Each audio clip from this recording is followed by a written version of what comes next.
Gledate Gorenjska poročila na GIF TV.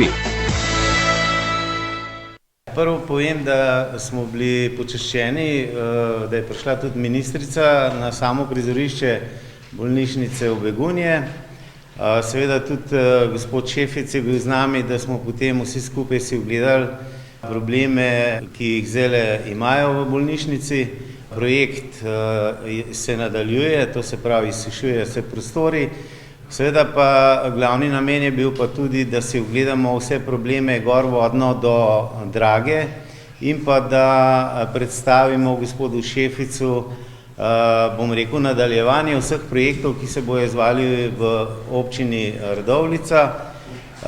Seveda je veliko še za postoriti, ampak kar precej smo pa tudi postorili. Zelo zadovoljen sem bil tudi, da smo na današnji koordinaciji skupaj z vsemi župani zgornjogorenjskih občin in gospodom Šeficem navrgli vse probleme, ki jih imamo, in pa smo tudi dobili odgovore. Jaz lahko ocenjujem, da to obdobje je bilo res plodno, sodelovanje tudi s strani države, kajti v tako hitrem, bom rekel, posredovanju, v tako kratkem obdobju, da smo prišli do teh sredstev, se do zdaj še ni izkazalo. Kako delali ste sanacijo popoplavne? Mi smo, bom rekel, daleč, vendar imamo zdaj v proceduri še 8 projektov, ki jih je treba sprojektirati in potem v nadaljevanju do recimo konec tega leta tudi izpeljati v naravi, to se pravi tudi z izvajalci. A je teh 8 projektov, če smem vprašati, večinoma na območju krajevne skupnosti Begunje, a so to večinoma dela, ki se morajo opraviti na vodotokih? Večina res drži, da so v krajevni skupnosti Begunje, tudi po ostalih KS-ih v občini, ampak v manjšem obsegu. Ampak ko so pravi na koordinaciji ste župani zložili glavne države, s katerim ste naslovili, katere so to, s čim ste šli proti državi? Ne, nismo šli proti državi. Tukaj moram reči, da je bilo izredno sodelovanje. Seveda vsak ima svojo specifiko. Če gledam vseh 7 občin, jasno, da mi imamo svoje, recimo Kranjska Gora, Bohinj svoje, ampak vse smo predstavili in pričakujemo potem v nadaljevanju, ker zdaj nas čaka najbolj pomembno delo, torej projektiranja in potem izvedbe. Za izvedbo imamo zelo malo časa, kajti pogojeno je z enoletnim časovnim obdobjem. Stavili ste najprej vodotoke, oziroma urejanje vodotokov, Najprej so bili izpostavljeni vodotoki, ampak tudi ostala infrastruktura. Pri nas je problem vodno zajetje, pri nas je tudi cestna infrastruktura, ki je bila poškodovana, tako da vrstni red je pa jasen. Vodotoki in tiste stvari, ki so ogrožale in ki jih potencialno lahko tudi v nadaljevanju ogrožajo. Kaj pa v tem letu župani pričakujete od države? Mi smo dobili sredstva od države, zato sem še enkrat hvaležen. Mi moramo ta sredstva potrošiti in potem v nadaljevanju, ko bo to leto za nami, se bo ugotovilo, kaj bomo v naslednjih letih skupaj delali. Če mi dovolite, v uvodu bi rad poudaril, da današnji program, ki ga imamo na Gorenjskem, izjemno pester. Zjutraj smo začeli v psihiatrični bolnišnici, kjer smo si ogledali vse aktivnosti, ki potekajo v zvezi s sanacijo te bolnice. Moram poudariti, da je sanacija poteka dobro, da je treba pohvaliti bolnico, da je hitro, učinkovito pristopila in da upamo, bo potekalo tudi vnaprej vse po načrtih in s tem bo zagotovljen tudi ustrezna obravnava vsem, ki pomoč te bolnice potrebujejo. Na to smo si ogledali vrsto objektov ali pa vodotokov na območju občine Radovljica, tudi vse izzive, ki jih imajo pri tem, in danes potem seveda pogovor z vsemi župani Zgornje Gorenjske in zdaj gremo še na Plaz v Jesenice na Koroško Belo, da si ogledamo tudi, kako zadeve potekajo tam. Moj prvi vtis je, in to bi rad posebej izpostavil, da so se vsi župani na Gorenjskem, ki smo tudi že pred časom v Škofji Loki, izjemno dobro in hitro, učinkovito odzvali na vse izzive, s katerimi so se soočili po 4. avgustu. Vse aktivnosti potekajo zelo dobro, hitro in verjamem, da bojo na Gorenjskem, kar se tiče tako občinske infrastrukture in vsega tistega, za kar pokrivajo, seveda tudi hitro in uspešno sanirali. Strinjam se in zadovoljen sem, da imamo tu enak pogled, da je država opravila tu dobro delo, predvsem kar se tiče hitrega zagotavljanja sredstev, tako kar se tiče interventnih, torej povračila interventnih stroškov, kar se tiče predplačil in zdaj se seveda tudi že pripravlja, občine so bile pozvane, ko daje prioritet za pripravo programa odprave posledic naravne nesreče, kjer bojo upoštevani tudi drugi projekti, ki bojo šli v ta, torej z območja občin, ki bojo šli v ta program odprave posledic te naravne nesreče. Seveda je izzivov izjemno veliko, tako na samih vodotokih, kjer se zdaj upravljajo še vedno ta prva nujna, bom rekel, intervencijska dela za to, da se odpravijo te posledice in zmanjšajo tveganja in seveda začela se že tudi faza načrtovanja teh dolgoročnih ukrepov na celotnih vodotokih in njihovih porečjih z pristojnim ministrom in seveda direkcijo je dogovorjeno, ko bojo te načrti narejeni, bojo tudi predstavljanje vsem županom, bodi si vsem skupaj ali po posameznih porečjih, to je stvar odločitve ministrstva, kjer bojo predstavljeni te ukrepi in na podlagi tega bojo kasneje pripravljeni tudi posamezni projekti. Predvidevamo, da bo to v mesecu februarju, tako je dogovorjeno in to bo pomembno tudi z vidika nekaterih drugih ukrepov, ki jih moramo v letošnjem letu izvesti.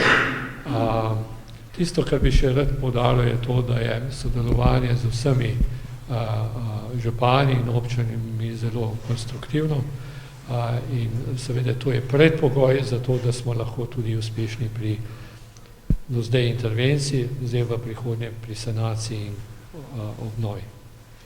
Bolnici so dejali, da v bistvu zdaj sanirajo še z lastnimi sredstvi, da v bistvu niso še dobili nobenih državnih sredstev. No, zato je bila tudi ministrica za zdravje prisotna, da vidijo, katere zadeve sodijo v to sanacijo, kaj bo potrebno dodatno narediti in seveda, ko bojo te programi pripravljeni, se bo videli, katere stvari se lahko financirajo in na kakšen način in v kakšnem obsegu. Župani izpostavljajo projekte, ki so dolgotrajni, pa na drugi strani tudi izvajalce. Država lahko pri tem karkoli naredi, pomaga. Zdaj verjetno mislite pri tem izziv kapacitet, se pravi v naslednjih 2 letih bo ta intenzivnost obnove, sanacije seveda velika, tako kar se tiče priprave projektov. Dejstvo je, da v Sloveniji za nekatera področja imamo dovoljšno število projektantov, za nekatera nekoliko manj, enako velja, kar se tiče izvajalskih del, gradbenih del. Zdaj, pomembno bo dobro načrtovanje, določanje prioritet, kar sem že pogosto omenjal in tudi tokrat, in pa seveda predvsem dobro usklajevanje vseh aktivnosti, zato je to naše skupno delo tako pomembno, da bomo na prav način določili prioritete in vse te kapacitete, ki jih imamo in jih ni tako malo v Sloveniji, seveda tudi optimalno izkoristili. Ukolikor se bo pa pokazala potreba po dodatnih virih izven države, seveda bomo pa tudi te možnosti obstajajo, ampak mislim, da zaenkrat imamo dovolj kapacitet za tisto, kar se načrtuje. Kakšno je stanje na plazu na Koroški Beli? Plaz v skladu z monitoringom, ki smo ga napovedali, izvajamo že nekaj časa. Ta monitoring je sedaj še bolj intenziven, tako da, kot kaže projekcija in same raziskave tudi Geološkega inštituta Republike Slovenije, za trenutno je plaz stabilen. Tako da danes si ga tudi ogledamo skupaj z državnim sekretarjem, s katerim bomo tudi predebatirali vse ukrepe, ki so predvideni za sanacijo plazu nad Koroško Belo. In kakšno pomoč si nadejate ob ogledu? Predvsem, da se aktivirajo sredstva, ki jih pričakujemo v sklopu sanacije in pa seveda, da bomo lahko pričeli z vsemi aktivnostmi, ki jih je priporočila stroka, predvsem Geološki zavod Republike Slovenije in pa Fakulteta za gradbeništvo, ki je predlagala teh 8 ukrepov za samo sanacijo plazu nad Koroško Belo. To so barijera, to se pravi zaplavna pregrada, 100-metrska, potem so jeklenice oziroma mrežni sistem, ki naj bi lovil drobirski tok oziroma večje odrone materijala, potem so betoniranje pete samega plazu, potem so dreniranje površinske vode, dreniranje te podtalne vode in pa ureditev same plaznine in pa cestni dostop. Kranjska Gora je v bistvu v teh ujmah imela kar srečo. Res je, da smo v julijskih doživeli kar veliko vetroloma v dolini Krme in Kota ter Vrat, vendar moram reči, da vseeno ni bilo praktično velike škode niti na infrastrukturnih objektih, niti na stanovanjskih objektih, kar je bilo te škode, je bila popisana in tudi oddana. Moram reči, da ob zadnjih poplavah pa smo imeli kar nekaj težav z vodotoki, največje težave pa so bile s povečano višino gladine presihajočega jezera v Ledinah. Tam je bilo kar nekaj objektov ogroženih. Moram reči, da mi smo danes na sestanku z gospodom Šeficom prav za to upozorili, glede na to, da je Kranjska Gora v teh ujmah kar dobro izšla, da si pa želimo, da država res pospešeno oziroma učinkovito začne urejati vse vodotoke in tudi hudournike. Tako kot je bilo v preteklih letih, kjer je državno podjetje skrbelo za urejanje strug in tle se nam zelo pozna kar več desetletij neurejanja tega področja. Je prišlo tudi do kakšne škode, ker je bila voda tudi v kleteh? V Ratečah je bila voda tudi v kleteh, tako. Jaz bi samo še rada v zvezi z ledinami, no, če je karkoli novega v zvezi s tem, kaj se ureja, kako se sanira, da bi se, če se da, preprečili tisto, kar se vam je zdaj nedavno pri zadnjih poplavah zgodilo. Moram reči, da ledine so dejansko dosegle nivo pod nivojem leta, mislim, da 2011, tako da najvišjega nivoja ledine dejansko niso dosegle. Ne glede na to, pa je občina pristopila k pripravi projekta, na osnovi katerega se bo voda iz tega področja odtekala. Smo pa že tudi pri letošnjem tem deževju uspeli izvesti en odtok vode proti Italiji, tako kot je bilo že v preteklosti. Ta odtok vode je bil z eno cesto zasut in tudi zaradi tega je mogoče prišlo do dviga gladine ledin. Zdaj voda na italijansko stran normalno odteka, na našo stran proti Zelencem je pa naročen projekt, s katerim bomo dejansko odtok vode nekako usmerili v kanal in speljali v Nadižo. Ampak ti projekti, to bo trajali, pa nas projekti dolgo trajajo. Mi računamo, da bomo do projekta hitro prišli, projektanta imamo, tako da računamo, da bomo do spomladi pač to zadevo sprojektirali in prišli do soglasij. S čim ste šli, sem grdo rekla, v navedencah proti Šeficu? Moram reči, da je bil današnji sestanek z vodjem službe za obnovo, gospodom Šeficom, zelo konstruktiven po dolgem času z enim od državnih uradnikov. In sicer smo šli nekako v 4 smeri. Vodotoki, plazovi, roki in sredstva. Lahko povem, da je odgovarjal na konkretna vprašanja posameznih občin in nekako pod črto lahko povem sledeče. Vodotoki po opravljenem načrtu obnove, ki se ravno zdaj dela, bodo šli seveda v realizacijo in sredstva zaenkrat naj ne bi bila težava. Bolj kompleksna zadeva so plazovi. Fokus bo na plazovih, ki ogrožajo življenja ali premoženje. Ostali plazovi so nekako del naravnih dogajanj. Kar se tiče rokov, nam je svetovno in se fokusiramo ta trenutek na projekte, na izbiro izvajalcev in podobno. In če bo seveda prišlo do tega, bom mogoče ne bi smel, pa bom povedal, nam je nekako med vrsticam vseeno dal upanje, da se bodo kakšni roki lahko podaljšali, kar je nekako logično, saj bo cela Slovenija pred tem. In pa pojavlja se seveda na posameznih področjih problem tako projektantov kot izvajalcev, kajti enostavno jih ni zadosti. In jaz mislim, da so to vse okoliščine, ki nas navdajajo z optimizmom, da bodo seveda kakšni roki tudi podaljšani. Konkretno recimo na konkretnih mestih ali pa na območjih, kje je pa največ težav?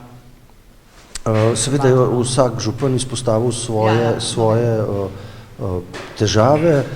Lahko izpostavimo mogoče še najbolj jeseniški plaz in kot mi je znano, seveda bodo tudi konkretno šli zadeve pogledati. Gre pa tukaj seveda zato, ker se ponuja odlična priložnost, da se porabijo sredstva za okrevanje in odpornost.